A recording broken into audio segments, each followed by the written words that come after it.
Hello viewers, welcome to my botanical page. আশা করি আপনারা সবাই ভালো আছেন, আমিও ভালো আছি। এই দেখুন আমার বাগানের আর এক ভ্যারাইটির বোগেনভেলিয়া। এখন গ্রীষ্মকাল, তাও কি সুন্দর গাছ ভর্তি করে এই বোগেনভেলিয়া ফুটছে। শীতকালে তো পুরো পাতা থাকে না, ফুলে ভর্তি থাকে।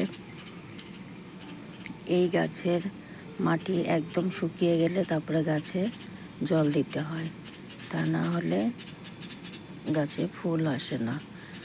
আমি এই মাটিতে মাটি তৈরি করেছি 50% বাগানের মাটি, 30% গোবর সার, 20% কোকোপিট দিয়ে। এটা আমার 1 বছরের পুরনো গাছ। শীতে গাছ ভর্তি করে ফুল হয়েছিল।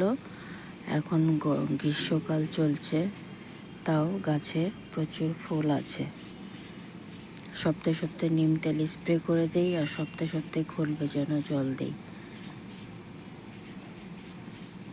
এইভাবে আমি গাছ যত্ন করি। গাছে সবসময় ফুল থাকে, সিজনে বেশি ফুল, আনসিজনে কম ফুল। আজকে আসি, টাটা।